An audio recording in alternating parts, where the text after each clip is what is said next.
Hello and welcome to Walk the Talk. I speak from the Radhakrishna Temple in Bangalore, built by ISKCON, International Society of Krishna Consciousness. My guests today are an engineer and a scientist, Madhu Pandit Dasa. Hare Krishna. Welcome to Walk the Talk. Chanchalapati Dasa. Welcome to Walk the Talk. I said engineer and a scientist because you are a graduate of IIT Bombay, IIT Powai, and you are from Indian Institute of Science in Bangalore. And we are talking today neither science nor engineering, frankly not even religion. Right. Not spirituality, we are talking food more than anything else. Yeah.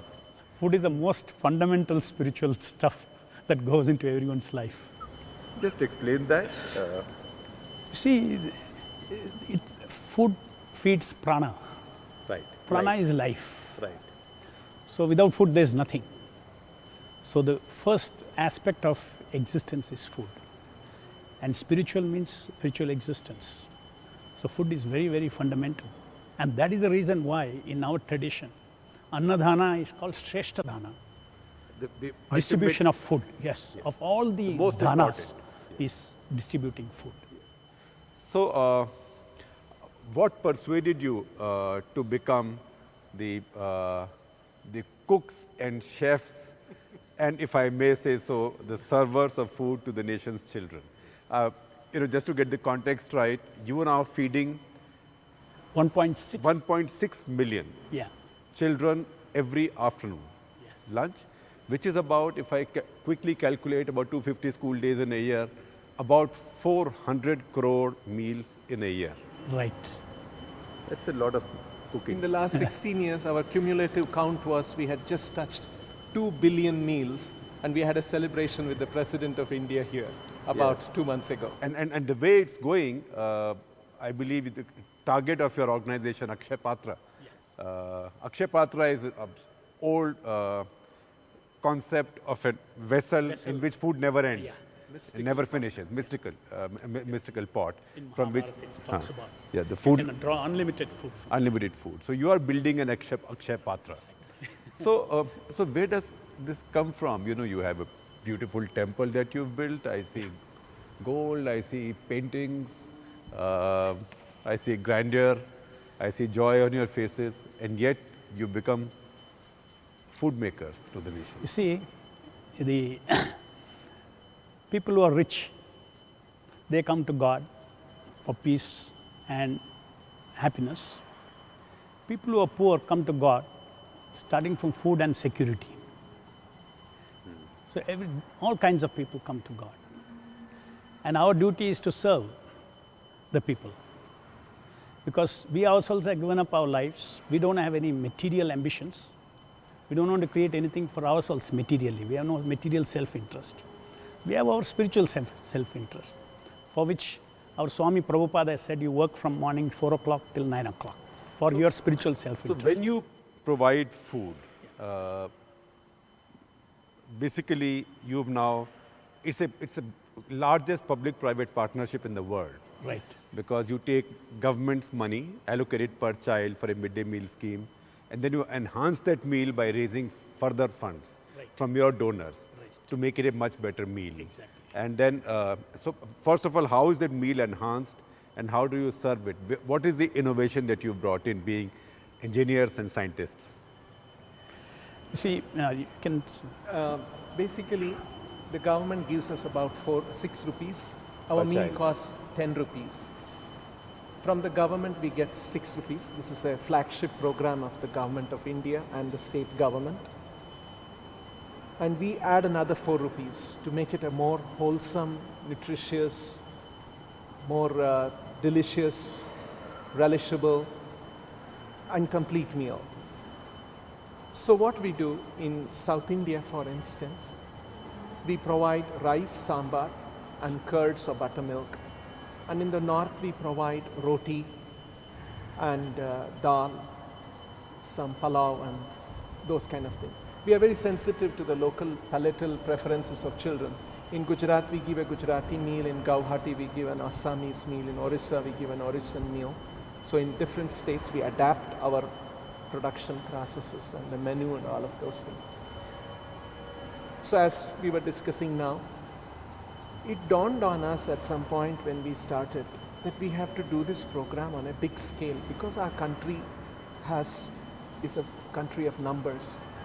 If we serve some number of, say, 1,000, 2,000, 10,000 children, we are barely scratching the surface of the problem. In order to do it on a big scale, we had to use technology. And that's when Madhu Pandit Das was involved in designing the first kitchen in the year 2000, 2001 at that time. He used his engineering skills, brought conveyor belts and big cauldrons and industrial steam generators and custom-built vehicles and all of those kind of things. And your food is untouched by hand. Yes, because hygiene is so important. There's no physical contact with food by the cooks or by transporters. How did this idea come? Because you were not doing it until 2000. Yeah. And yet, in 16 years now, you've raised it to 16 lakhs a day.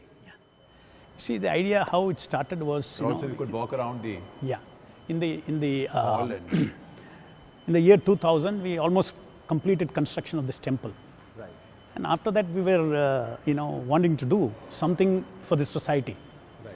That's when we started, thinking of different ways of, serving the society. One day, Mohandas Pai walked into my office. Mohandas Pai, formerly of Infosys. Infosys. He walked into my office along Now, with his now a friend Twitter Abhay. star. He admonishes all of us on Twitter. We have to be very careful. Mohandas Pai is watching. Yes. So he came to my office and he said, Swamiji, it's very nice that you're feeding all the visitors in this temple. Why don't you feed some, government school children in the neighboring schools from your kitchen? Because not only it supports hunger, it supports education also. I said, done, I'll do it, provided you donate a vehicle to me. He said, done. And he went away. And then we started feeding about 1,500 school children in the neighborhood Of this temple. of this temple. About 5 schools. And you built this temple also with contributions from Yes, people yes, of Bangalore. Yes, it was all from the contributions of the people of Bangalore. And that's the reason. A temple, just like you build a factory, the next is production, right? Right. We finished building this temple and our minds were thinking, now we have to do something for the society. So at the right time, Mohandas Pai came and told this. If I may interrupt you, you raised money from the people of Bangalore to build this temple, all this gold also? Yes, everything. How much gold have you put in there and why so much gold? Now, you see, we have used very special technology. In the normal technology, traditional technology, this would be about 50 kilos of gold. Right. But I managed it in 5 to 6 kilos. Because you will gold plate the whole Gold thing. plate. Yes. No, normally they put gold leaf. Gold leaf, yes. But we used a technology, electroplating. We first plate nickel and then gold over it. Nickel over brass? Yeah, over copper. Over Nickel copper. And then half micron of gold. Oh, I see. So entire gold is, just maybe 5-6 kilos, that's all. Yeah. But all this money came from the people of Bangalore. We raised about 29 crores to build this temple from the people of Bangalore. And you thought this factory has come up? Now, Production. what do we produce? Yes. This is people's temple Right. and we have to serve the people. Right. That's our principle. And then you started feeding these 1,500 children Yeah. around this. Then what happened was, suddenly letters after letters started coming from different schools in South Bangalore. And I had a fat file with request for 1 lakh feeding. And every day I used to sit in my office, the file used to stare at me. I was afraid to take it up. Now, how is it financially sustainable? It's not difficult, it's not at all easy. And once you start feeding, you cannot stop. Right. It has to be every day. Every day. So that's when one day Akshaya Das came into my office and he brought an anecdote of Srila Prabhupada. And Srila Prabhupada, this was Let's in hear it from him. Yeah. Anecdote, Yes, yeah. since you brought it. Prabhupada here Yes, sir, that's your is guru, the yes. founder of ISKCON. Yes. It was somewhere in the mid-70s. He had inaugurated a temple in Mayapur, about Bengal. 150 kilometers from Calcutta in West Bengal. And on the inauguration of the temple, a lot of guests had come from Calcutta and a big feast was served to all of them. After the feast, Prabhupada was sitting in his room talking to his guests, and suddenly he heard outside his window dogs barking and children crying and screaming. He went to the window and he was shocked to see that there were poor village children fighting, shooing away the dogs, fighting for the remnants of the food which was strewn there with the leaf plates. Banana leaf plates. Banana leaf plates. Right. Actually, Prabhupada was a very compassionate person. When he saw that there were tears in his eyes, he called the leaders of ISKCON at that time. He said, just see what's happening. We have invited Krishna to this temple. Krishna is the father of everyone. Where there is father, his children should never go hungry. And at that time, he gave a mandate that we should ensure that no one goes hungry, especially children, in a 10-mile radius of a temple. So this thought was there, this idea was there. And then we were here and there sporadically doing some feeding program. But then we had started this midday meal program, and then there was this opportunity to increase. And then I shared that with Madhu Pandit Prabhu, and then we were talking about it, and then he said, okay, then we should do more and more of this.